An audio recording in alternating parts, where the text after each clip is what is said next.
네, 오늘은 할례와 구원이라는 제목으로 말씀을 전하도록 하겠습니다.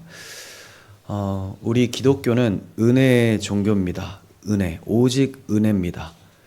오직 예수 그리스도를 믿어 은혜로 구원받는 것이 기독교의 핵심 교리인데, 이 교리를 믿는다면 기독교 내에서 또 교회 생활 가운데서 스스로를 자랑하거나 높이는 일 따위는 없어야 할 것입니다.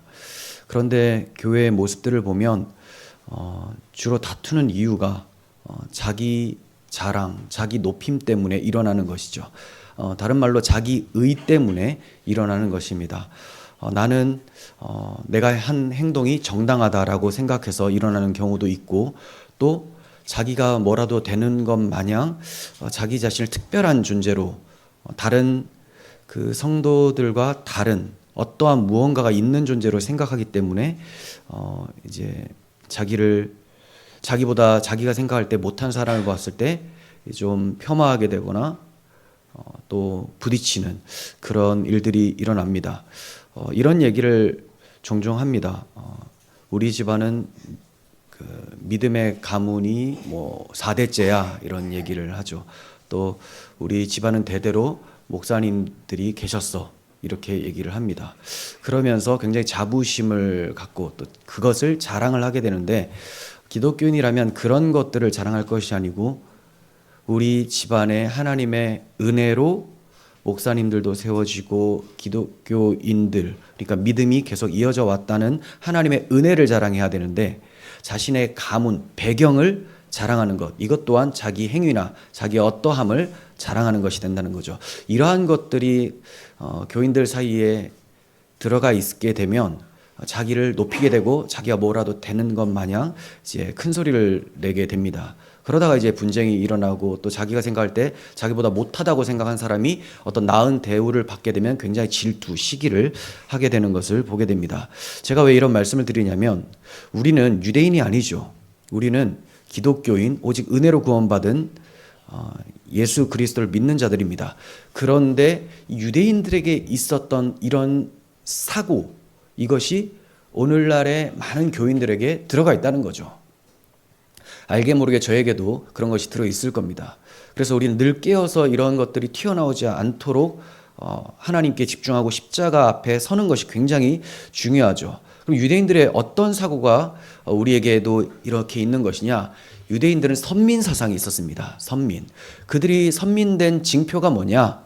할례를 받았기 때문입니다. 할례. 이따가 좀 자세하게 말씀을 드리겠지만, 할례는 아브라함의 자손이라면 누구나 다 받는 것으로서 남성 생식기 포피 끝을 살짝 자르는 겁니다. 그러니까 이렇게 할례를 받은 사람은 다 하나님의 백성으로서 선택받은 사람들이다라는 거죠. 그러니까 이방인 너희들과는 차원이 다른, 우리는 구원받은 백성, 이방인 너희들은 지옥의 땔감, 진노의 자식들이다, 이렇게 생각했던 것이 유대인들이었어요. 유대인들. 그런데 이 유대인들이 복음을 듣고 믿습니다. 믿음이 확 바뀌어야 되는데 바뀌다가 말아요. 그게 뭐냐면, 예수님을 믿는 것으로 구원이 되지만 그것이 전부가 아니라는 겁니다. 중요한 것은 유대인이 되어야 된다는 거예요. 유대인이 되려면 할례를 받아야 된다는 거죠. 그러니까 한마디로 선민 사상이 예수 그리스도의 온전한 구원 위에 있게 되는 것입니다.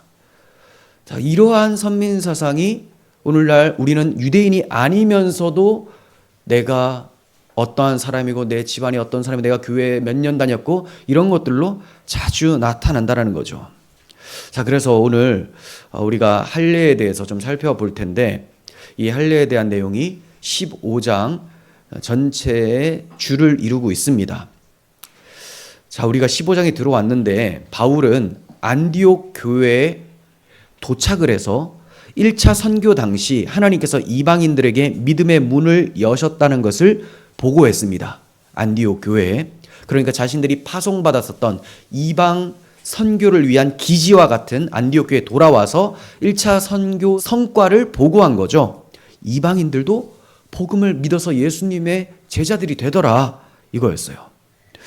이게 매우 중요했기 때문에 이걸 핵심 보고사항으로 여겼습니다. 그야말로 1차 선교 여행은 이방인에게 믿음의 문을 여신 걸 공식적으로 천명하신 대전환점이 된 것입니다. 이방인들이 복음을 믿음으로 의롭다함을 얻게 된 1차 선교의 성과는 유대인들에게 있어서는 매우 충격적이며 혁명적인 사건, 또 어떤 이들에게는 불편한 사건이었습니다. 오늘날에 우리와 같은 이방인들이 예수님을 믿어서 구원에 이른다라는 이러한 교리가 뭐가 그리 특별한가라고 생각이 될 수 있어요. 하지만 약 2000년 전에 예루살렘의 회의가 열릴 정도로 이건 엄청나게 대단한 일이었고 상당한 논란거리였다는 겁니다. 그래서 사도행전 15장에는 예루살렘 공식적인 회의가 첫 번째로 열리는 내용이 담겨져 있습니다. 그래서 순서를 보면 바울과 바나바 그리고 안디옥 교회 몇 사람이 예루살렘으로 가게 돼요. 왜냐하면 이게 논란거리가 됐기 때문에 이방인들이 정말 예수님을 믿음으로만 구원받을 수 있는가? 그게 아니다라는 사람들이 있는 거죠. 그래서 바울이 지금까지 자기가 복음을 전했고 예수님을 믿는 이방인들이 많았잖아요. 그래서 자기는 사도입니다. 예수님께서 불러주시고 세워주신 성령의 충만을 받아서 복음을 전했고 이런 성과를 냈는데 이 사도권에 어떤 위협이 되고 공격이 들어오고 또 이방인 선교가 과연 합당한가에 대해서 확실하게 정의를 내려야 된다는 거죠. 그래서 예루살렘 교회 본거지죠. 사도들이 많이 있는 그곳으로 가서 이제 회의를 하게 되는데 첫 번째 베드로가 자기 의견을 얘기를 해요. 이방인들도 다 예수님 믿음으로 구원받는다. 차별하지 않으신다. 얘기하고 또 바울과 바나바가 잠깐 있었던 일에 대해서 1차 선교 이야기에 대해서 좀 얘기를 하고 나서 당 회장이었던 그러니까 예루살렘 공회의의 회장이었던 주님의 형제 야고보가 얘기를 함으로써 이방인들도 다 예수 믿음으로 구원받는다라는 것을 공식적으로 발표를 합니다. 그리고 이제 그것을 그 내용을 기록한 편지를 가지고 이방 지역에 또 바울과 바나바가 보내는 그런 내용을 담고 있는 것이 15장의 내용이요. 15장이 상당히 길어요. 그래서 오늘은 다 살펴볼 수 없고 여러 차례 좀 나눠서 말씀을 드릴 텐데 오늘은 1절부터 5절까지입니다. 1절부터 5절까지는 별 다른 내용이 없는데 제가 할례가 뭔지를 정확하게 알고 나서야 회의를 해야 되지 않겠습니까? 유대인들 같은 경우는 할례를 다 알아요. 자기들이 다 받았기 때문에. 근데 우리는 잘 몰라요. 그 의미가 뭔지를 알고 보셔야지만 예루살렘 회의의 의미를 자세하게 알 수가 있을 거라고 생각이 됩니다. 그래서 1절에서 5절까지만 핵심적으로 좀 살펴보도록 하겠습니다. 먼저 1절에서 2절 상반절만 봅니다. 어떤 사람들이 유대로부터 내려와서 형제들을 가르치되 너희가 모세의 법대로 할례를 받지 아니하면 능히 구원을 받지 못하리라 하니 바울 및 바나바와 그들 사이에 적지 아니한 다툼과 변론이 일어난지라. 네, 우리가 바로 앞절에 보면 바울과 바나바가 안디옥에서 오랫동안 거주하면서 교제를 했다라고 하죠. 그러니까 복음의 감격 속에 선교 보고를 하면서 너무 좋았었던 거예요. 그런데 자, 이러한 이제 소문이 예루살렘 교회까지 오게 됩니다. 그러니까 예루살렘 교회에 어떤 사람들은 막 기뻐하는데 어떤 사람들, 지금 이 사람들은 불편해지기 시작하는 거예요. 이방인들이 구원받는다고? 이방인인데 예수 믿어서 그거 아니다 해서 출동하는 거죠. 알아보러 가자. 안디옥 교회에 찾아간 겁니다. 자, 이 사람들이 어떤 사람이라고 하죠. 어떤 사람들. 유대로부터 왔다는 것은 예루살렘 교회로부터 온 겁니다. 어디로? 안디옥으로 내려왔다는 거예요. 자, 이 어떤 사람들이 누구냐? 예루살렘 교회에서 온 사람들인데 어떤 학자들은 케린투스라고 하는 초대교회 2단의 지도자가 여기에 포함되었을 거다라고 봅니다. 이 케린투스가 누구냐면 영지주의의 교부라고도 알려져 있고요. 또 이 할례에 대해서 굉장히 강조를 했었던 그런 사람이에요. 영지주의 교부. 이 사람이 사도 요한과 굉장히 대적을 하면서 계속 싸웠습니다. 그래서 사도 요한의 서신을 보면 영지주의에 대해서 비판을 많이 하는데 이게 이 핵심 인물이 케린투스예요. 이 사람이 포함됐을 가능성이 있다. 뭐 이렇게 염두를 하고 이제 저는 보고 있습니다.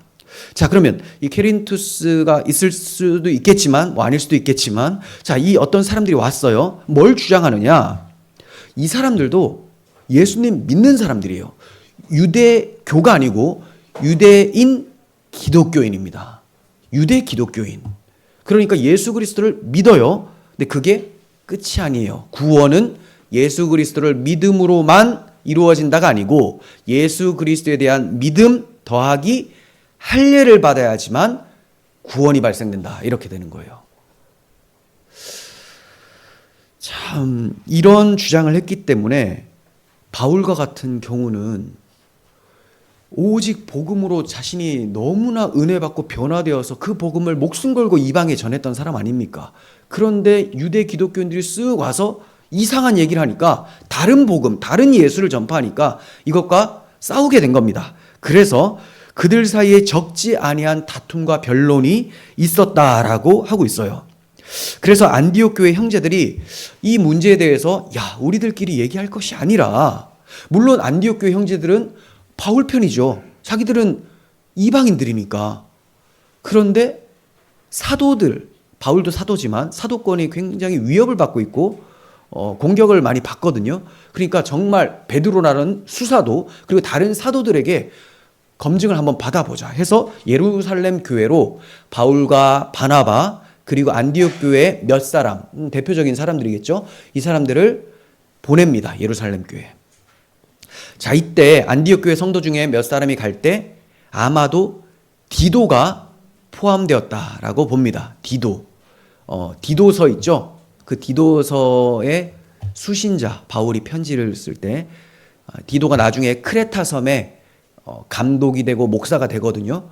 자, 그 사람에게 보내는 편지가 디도서인데 이때 디도가 포함된 것으로 갈라디아서 2장 1절은 말씀을 하고 있어요. 나중에 보세요. 이때 디도가 동행한 것은 아마도 할례 받지 않은 이방인 개종자로서 성령 받은, 예수 그리스도를 믿어 성령을 받은 좋은 예가 되기 때문에 함께 데리고 간 것으로 보여져요. 자, 그렇게 바울과 바나바 그리고 디도를 포함한 안디옥 교회 몇 사람이 교회에 전송을 받고 떠나게 됩니다. 교회 전송을 받았다 이렇게 얘기를 해요. 두 가지 의미가 내포되어 있습니다. 첫 번째는 바울 일행이 안디옥 교회의 대표로서 안디옥 교회 전체 입장을 대변하는 자로 가게 된다는 거예요. 그래서 전송을 해줍니다. 둘째는 안디옥 교회가 유대 기독교인들의 가르침에 동요되지 않고 바울과 바나바의 가르침대로 오직 예수 그리스도를 믿음으로만 구원에 이른다라는 것에 확실히 믿고 있었다. 자, 그래서 예루살렘 교회에 갈 때 이 유대 기독교인들의 주장을 바울과 바나바가 확실하게 박살을 내주고 사도들도 바울과 바나바가 전했던 이 복음의 손을 들어주기를 바라는 마음으로 그렇게 보냄을 하고 있는 것이죠. 자, 3절. 그들이 교회 전송을 받고 베니게와 사마리아로 다니며 이방인들이 주께 돌아온 일을 말하여 형제들을 다 크게 기뻐하더라. 베니게와 사마리아로 다니며 복음을 전하고 복음의 성과, 이방인들이 주님을 믿게 되었다는 것을 말했다고 해요.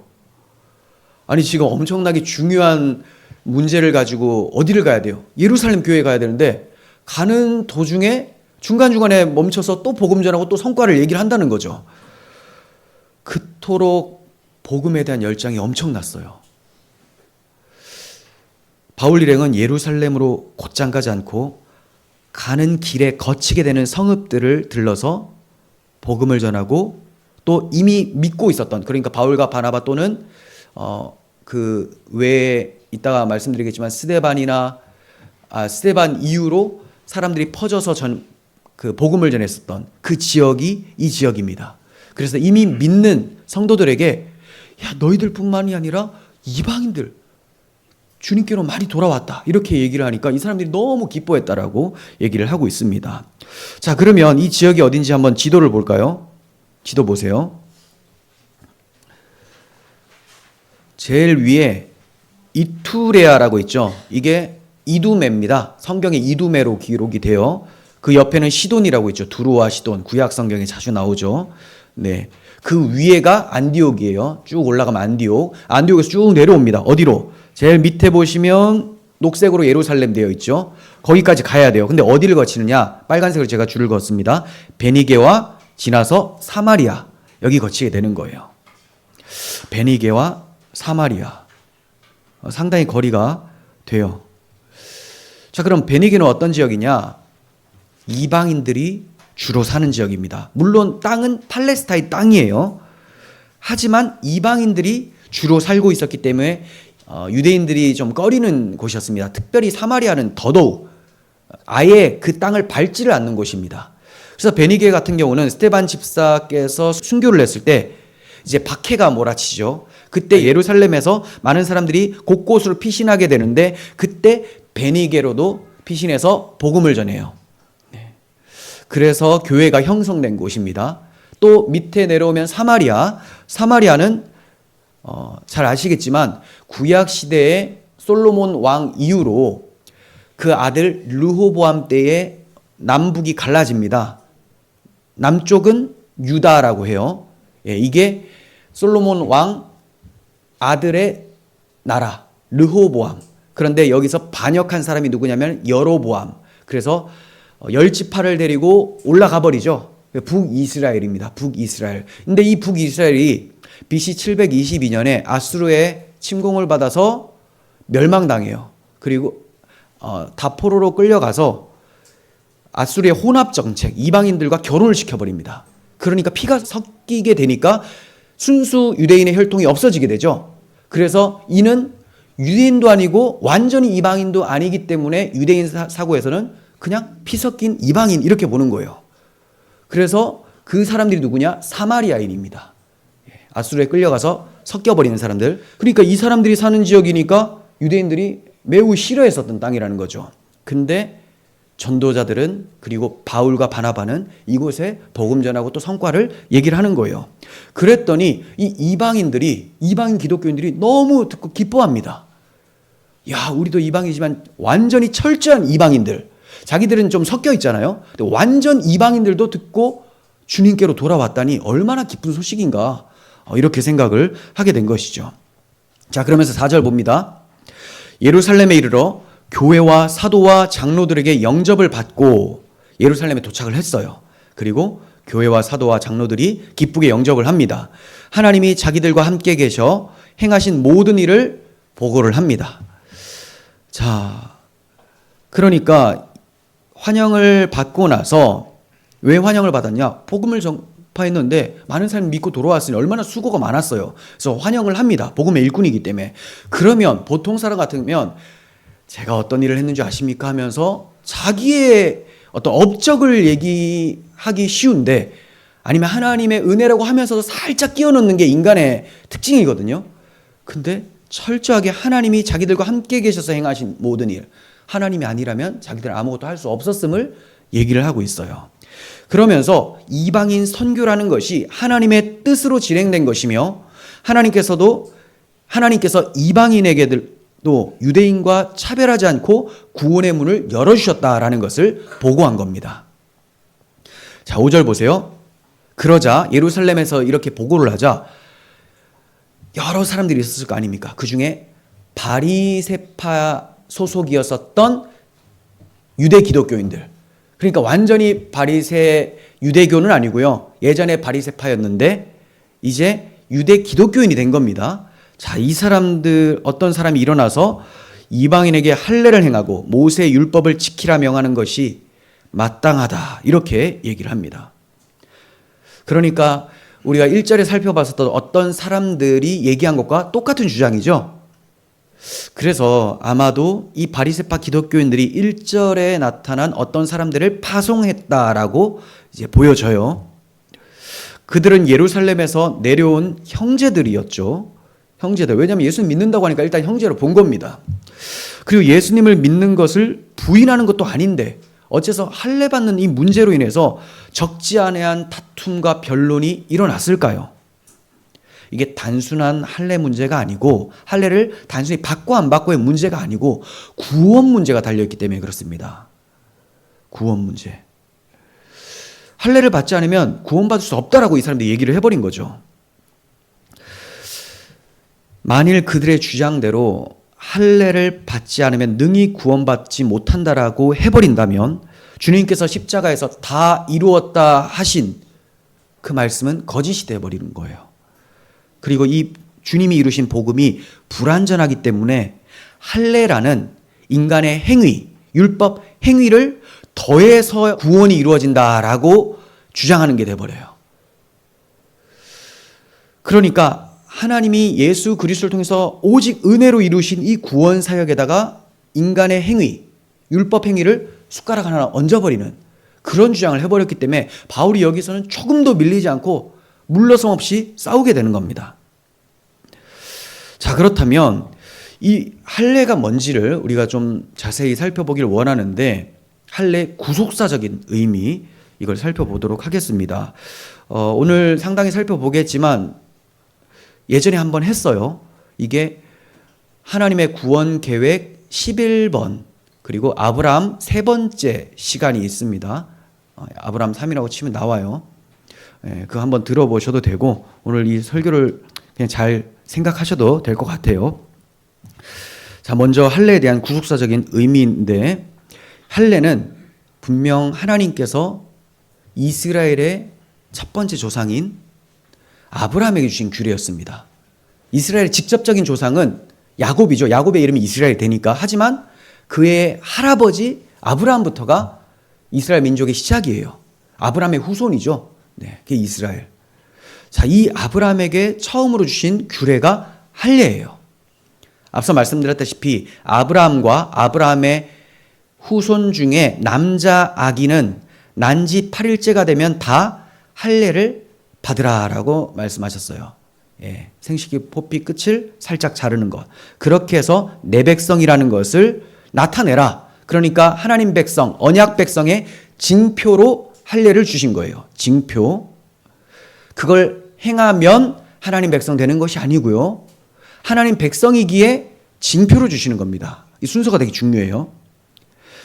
첫 번째 할례자 아브라함은 할례를 받았기 때문에 하나님께서 의롭다고 해주셨을까요? 아니면 할례를 받기 전에 의롭담을 받은 걸까요? 받기 전에. 할례를 행하라는 말씀은 창세기 17장에 나와요. 17장. 그런데 아브라함이 의롭다함을 받는 것은 15장에 나옵니다. 아브라함이 여호와를 믿으니 여호와께서 이를 그의 의로 여기시고, 이렇게 말씀해요. 그러니까 아브라함이 여호와를 믿은 것, 더 구체적으로는 여호와께서 계시다, 이게 믿는 게 아니고 여호와께서 하신 말씀 바로 앞에, 그리고 그 앞에 계속 말씀하셨던 것이 뭐냐면, 아브라함의 너의 자손 중에 메시아를 보낼 텐데 그 자손이 모든 민족에게 복을 줄 것이다. 네, 이 약속, 이것을 믿었던 거예요. 네 자손이 하늘의 별과 같이 땅에 바다의 모래와 같이 많게 해주겠다라는 이 하나님의 약속, 메시아 언약을 믿으니 여호와께서 이것을 그의 의로 여기셨다. 메시아 언약, 오실 메시아를 아브라함이 믿었던 거예요. 그러니까 하나님께서 오실 메시아께서 앞으로 이루실 대속을 미리 적용시켜 주심으로 그가 의롭게 되었다라고 말씀해 주신 겁니다. 의로운 자로 보신 거예요. 비록 아브라함도 죄인인데 예수 그리스도의 핏부림으로 인하여서 그도 의롭게 된다라는 것, 이걸 말씀해 주시고, 그리고 이 징표로 뭘 주시냐, 17장에 가서 할례를 받아라, 이렇게 말씀을 하시는 거예요. 그러니까 하나님의 언약 백성에게 표징으로 주신 것이 할례, 의롭담을 받은 자에게 주시는 표징이 할례인 거예요. 그리고 창세기 17장 문맥도 이 점을 나타내는데요. 바로 17장에 들어가서 하나님께서 할례를 행하라라고 말씀하지 않고 먼저 언약을 말씀하세요. 내가 내 언약을 너와 나 사이에 세우리니 너를 크게 번성하게 하겠다, 이렇게 말씀하십니다. 언약을 두어서 너를 크게 번성하게 하겠다. 그 언약은 앞서 말씀드린 여자의 후손, 아브라함의 자손, 메시아를 통해서 천하 만민이 복을 받는 것, 아브라함의 자손이 많아지는 것을 얘기를 해요. 자, 이 언약을 주시고 나서 그 이후에 너희는 포피를 베어라. 이것이 나와 너희 사이의 언약의 표징이다, 이렇게 말씀하세요. 언약의 표징. 그러니까 할례는 메시아 언약과 칭의에 대한 표징으로 주셨다라는 것을 알게 되죠. 포피 끝을 자르라라고 하시는데요. 그 의미는 생육과 번성의 힘이 인간에게 없다는 것을 기억하라는 거예요. 생육과 번성, 생식기에서 가능하잖아요. 그런데 그거 아니라는 겁니다. 하나님 보실 때 그거 생육과 번성이 아니라는 거예요. 하나님이 생육과 번성하라고 처음 말씀하셨던 곳은 에덴 동산이었죠. 죄가 없을 때 하나님의 형상을 따라 지음받은 아담에게 말씀하신 거예요. 그러니까 이 생육과 번성은 하나님의 형상을 따라 지어진 하나님을 참되게 섬기며 하나님을 사랑하는 자들이 생육하고 번성하게 되는 것, 이것을 말씀하신 것이지 타락한 후에 계속해서 많아지는 것 자체가 생육과 번성의 본질은 아니라는 거죠. 그러니까 아브라함이 또는 아브라함 외 모든 남성이 생육과 번성을 시킨다 하더라도, 여자를 통해서 시킨다 하더라도 이거는 아니라는 겁니다. 그래서 하나님 보실 때 이런 것은 아니기 때문에 진짜 생육과 번성은 누가 하느냐? 하나님이 하신다라는 것을 보여주는 것이 할례예요. 그래서 포피 끝을 자른다라는 것은 너희들의 힘, 너희들의 생명력으로 하나님이 기뻐하는 생명을 창출할 수 없다라는 것을 보여주는 거예요. 인간의 육적 희망은 완전히 끊어버리고 하나님께서 친히 그들의 소망이 되어주심을 나타내 주시는 것이 할례입니다. 그러면 생육과 번성은커녕 죽을 수밖에 없었던 자에게 하나님께서 어떻게 소망이 되어주신다는 걸까요? 자, 인간은 생육과 번성이 안 된다. 하나님 기뻐하시는 생육과 번성이 안 된다. 그래서 할례를 베푸셨어요. 그러면 어떻게 해야 생육과 번성이 되고 아브라함을 크게 번성하리라, 이게 어떻게 이루어지느냐? 앞서 말씀드렸죠. 언약입니다.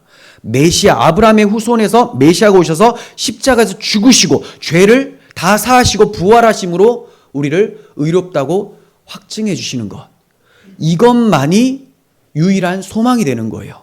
그래서 언약 주시고 할례를 받으라, 이렇게 말씀하신 거죠. 앞으로 아브라함의 자손으로 보낼 메시아를 믿음으로 너희는 생육하고 번성하게 되어 내 백성으로 영원토록 살아가게 된다. 이것을 가르쳐 주시는 장치가 할례였어요. 그러니까 할례 받는다고 그냥 생육과 번성이 그냥 일어나는 것이 아니고 핵심은 언약에 있다는 거죠. 메시아에게 있다는 거예요. 메시아의 십자가와 부활. 그래서 할례는 예수님의 십자가 대속과 부활을 가리키는 예표였습니다. 제가 이렇게 주장을 하면 어떤 사람들은 막 생소해하는데, 저도 그래서 야, 이게 나 말고 또 누가 이렇게 하나 봤는데 유명한 신학자들이 얘기를 하더라고요. F.F. 브루스나 또 오브라이언이라고 하는 신학자가 있어요. 이 사람들이 이렇게 썼더라고요. 그래서 좋구나. 물론 그분들이 안 해도 저는 이렇게 봅니다. 너무나 확실하기 때문에. 하지만 그런 분들까지 같이 얘기해 주니까 더 힘이 되죠.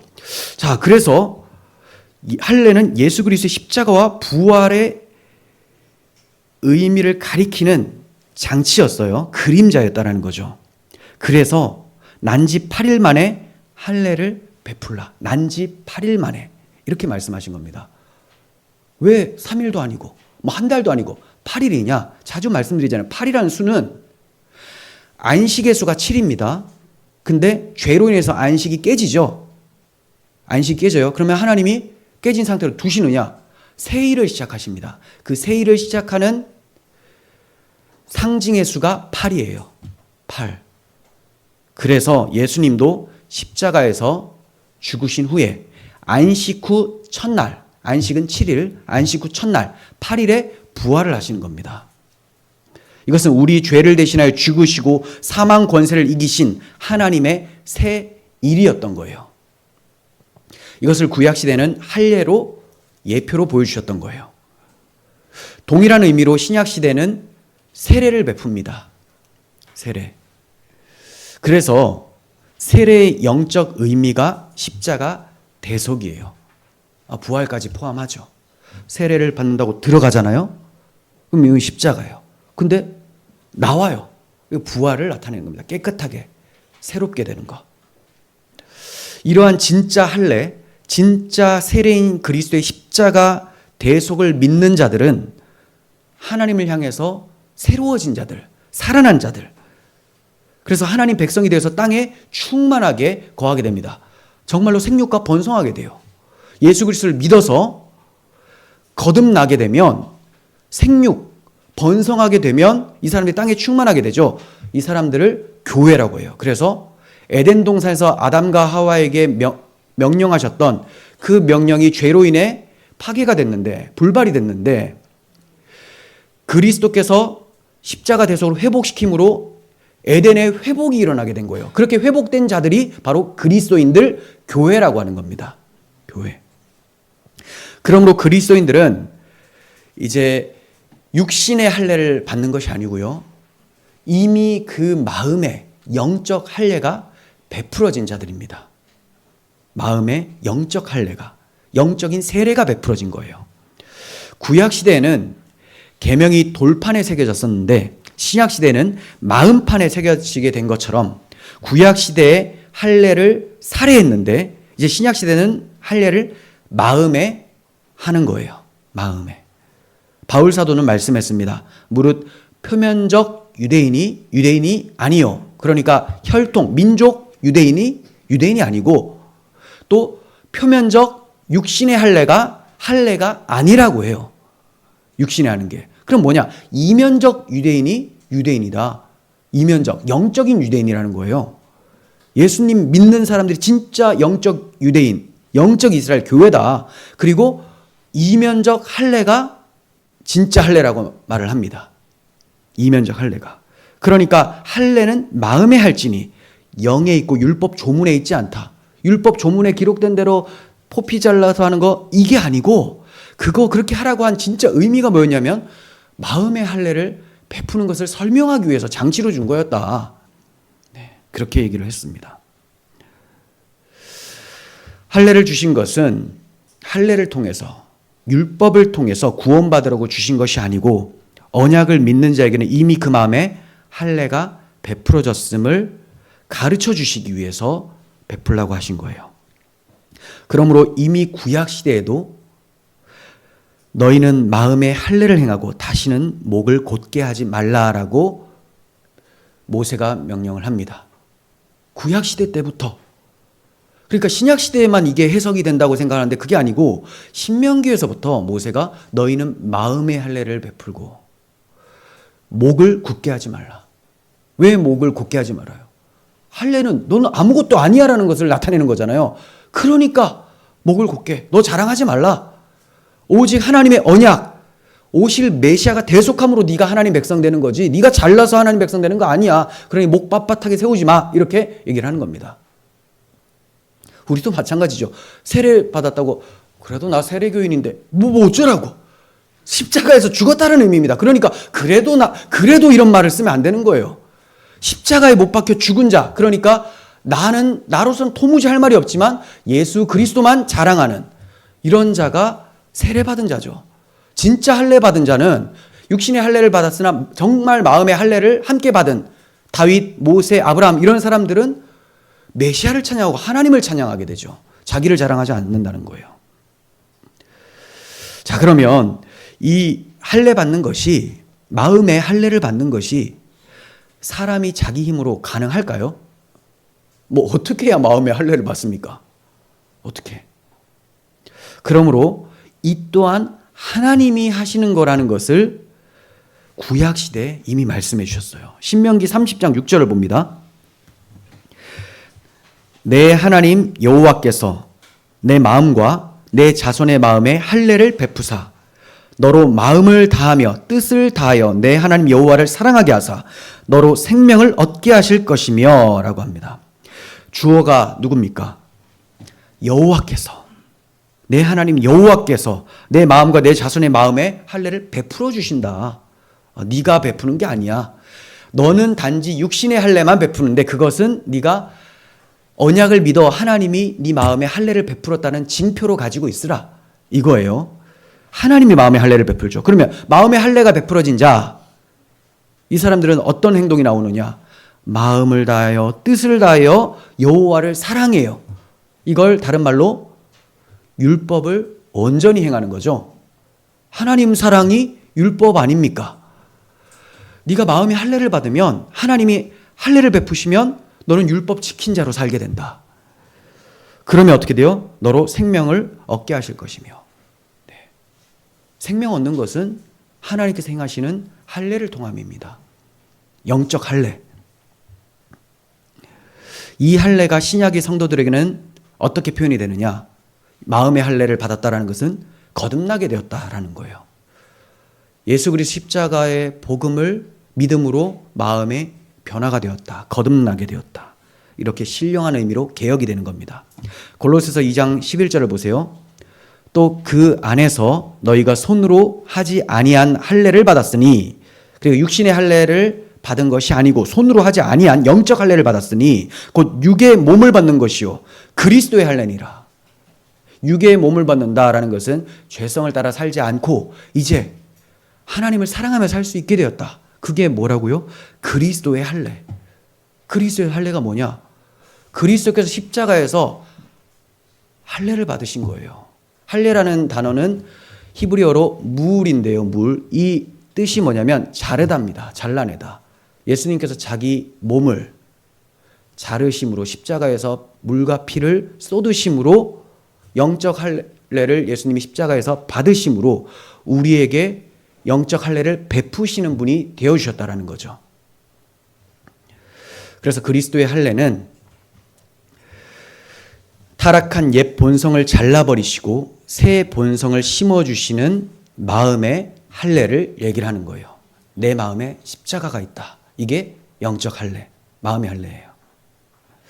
바울 사도는 아브라함에게 주신 할례를 이렇게 설명을 합니다.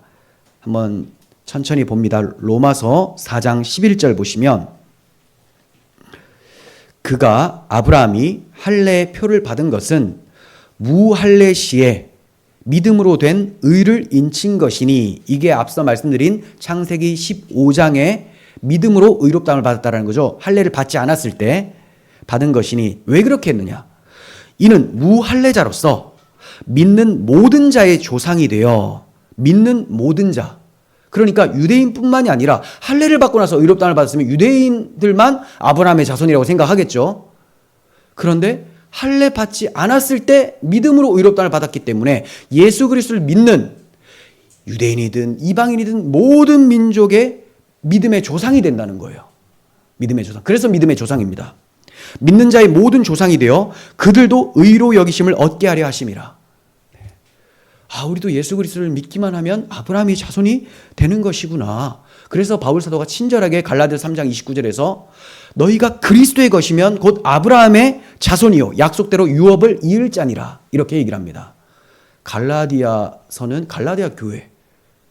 그런데 이방인들, 너희가 그리스도의 것이면 아브라함의 후손이요. 아브라함이 자기에게 주신 언약을 믿었잖아요. 아브라함도 그리스도의 것이에요. 그러니까 예수 그리스도를 바라보고 믿었기 때문에, 아브라함이 그리스도 안에 담겨있기 때문에 우리가 그리스도를 믿어 그리스도 안에 있으면 우리도 아브라함의 영적 자손들이다. 그러므로 아브라함이 받을 기업, 유업, 하늘의 복을 우리도 받게 된다라는 것을 얘기를 해주고 있는 거예요.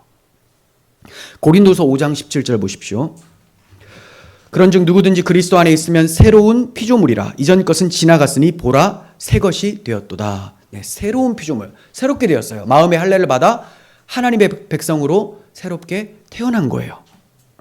빌립보서 3장 3절 하나님의 성령으로 봉사하며 그리스도 예수로 자랑하고 육체를 신뢰하지 아니하는 우리가 곧 할례파라. 어떤 자들이 할례파입니까? 그리스도인들이 할례파라는 거예요. 할례파의 특징은 하나님의 성령으로 예배하고 섬겨요. 무엇을 하든지 다 하나님의 성령, 자기 힘으로 하지 않아요. 그러니까 자기를 내세울 것도 없습니다. 자랑할 것도 없어요. 그리스도 예수로 자랑합니다. 그리스도의 공로만을 자랑하지 자기를 나타내지 않습니다. 육체를 신뢰하잖아요. 이 세 가지 다 본질적으로 똑같죠. 육체를 신뢰하잖아요. 자기를 의지하지 않습니다. 이런 사람이 할례파, 진짜 구원받은 자라는 거죠. 오늘날 교회에 많은 사람들이 이렇게 행하고 있을까요? 그런 것 같지가 않아요. 자기는 나 세례파다, 나 할례파다, 내가 영적 할례파다라고 하지만 정말 성령으로 봉사하며 그리스도 예수를 자랑하고 육체를 신뢰하지 않는지 만약에 그렇다면 어떻게 이렇게 분쟁과 다툼이 일어나고 있는지 이게 궁금합니다. 그러니까 복음이 제대로 선포되지 않기 때문에 복음을 통하여 그리스도를 영접하지 못하니 자기가 계속 드러나는 일이 많이 나타나는 거라고 저는 생각이 돼요. 이제 할례에 대한 구속사적인 의미는 분명해졌어요.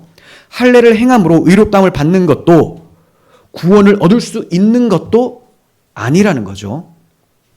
그렇다고 할례를 받지 않아야지만 구원을 받는 것도 아닙니다.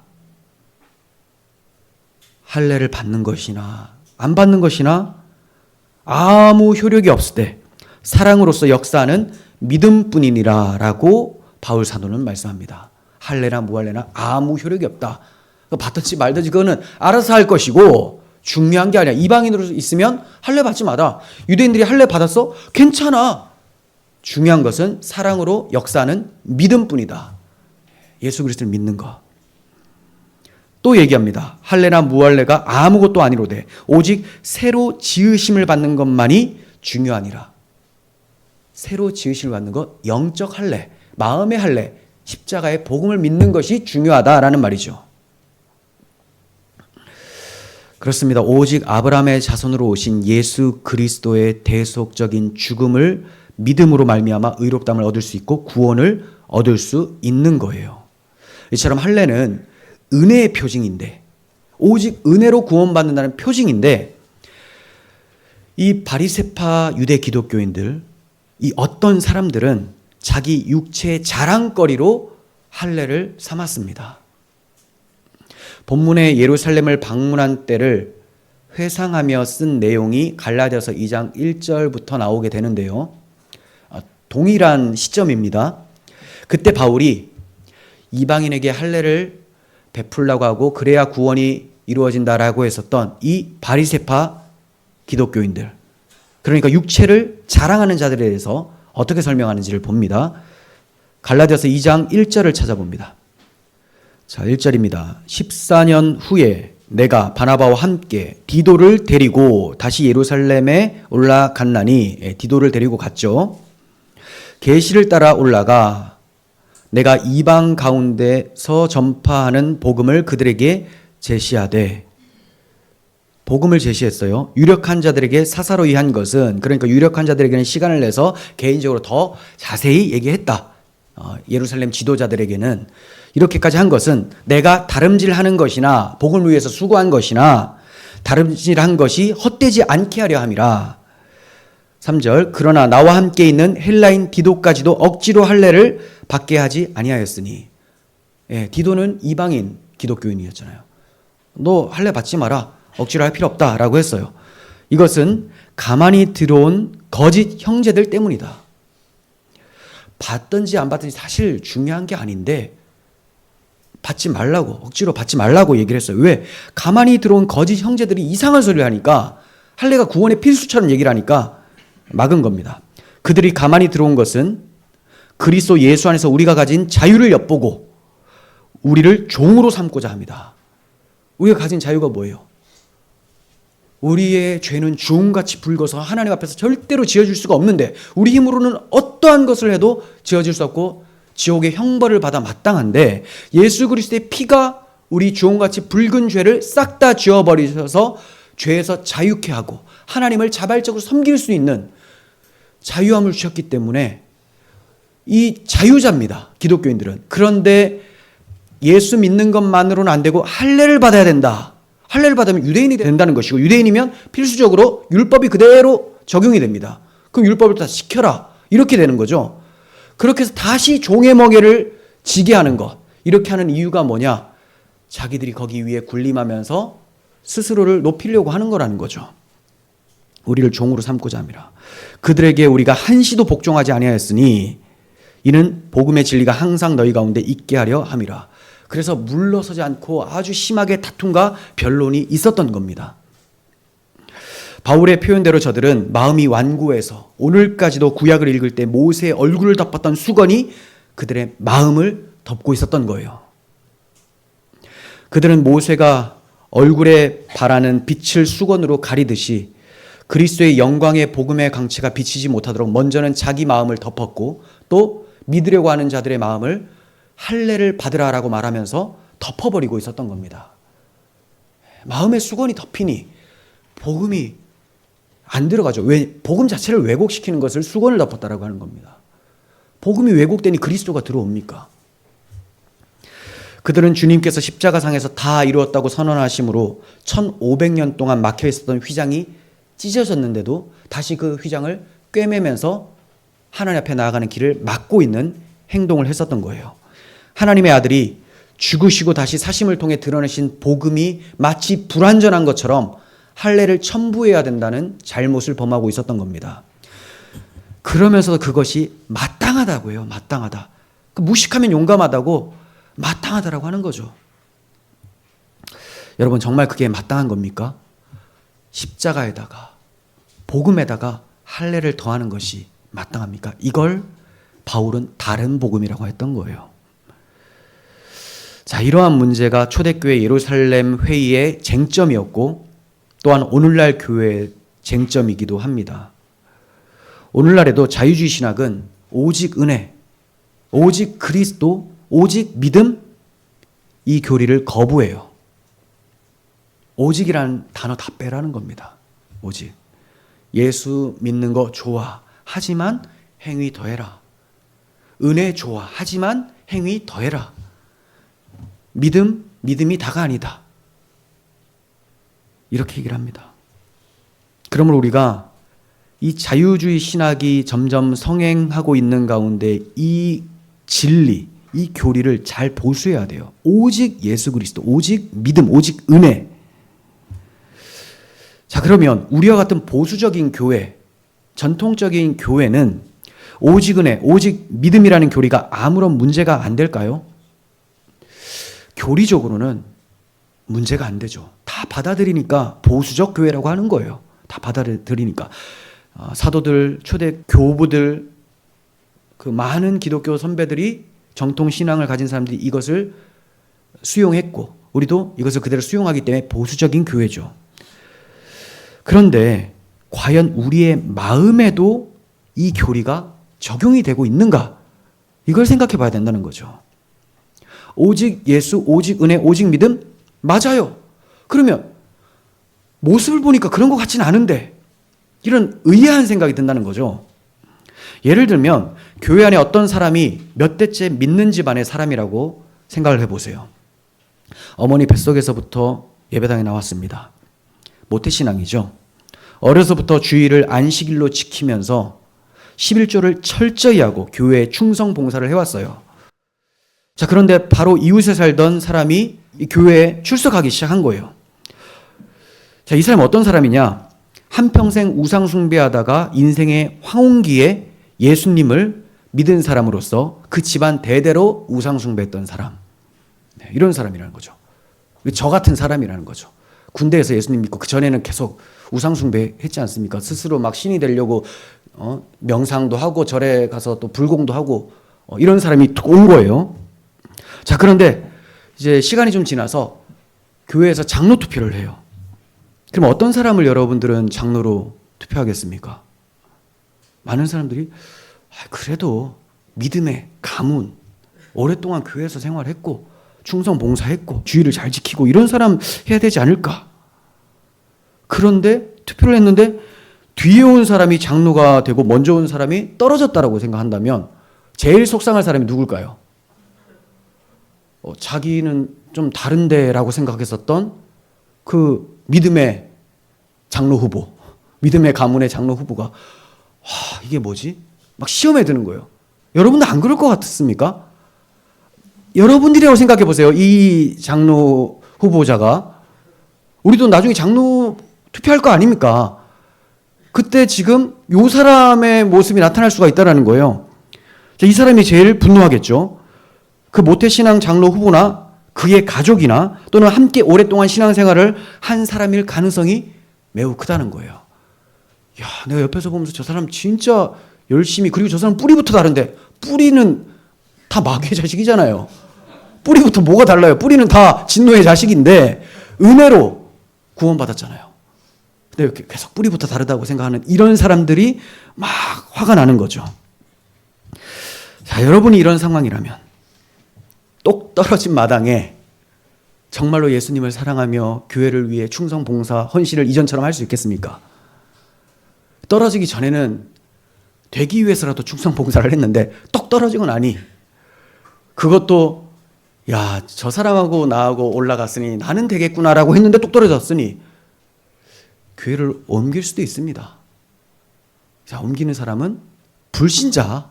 불신자. 도무지 거기서 무슨 신앙을 봅니까?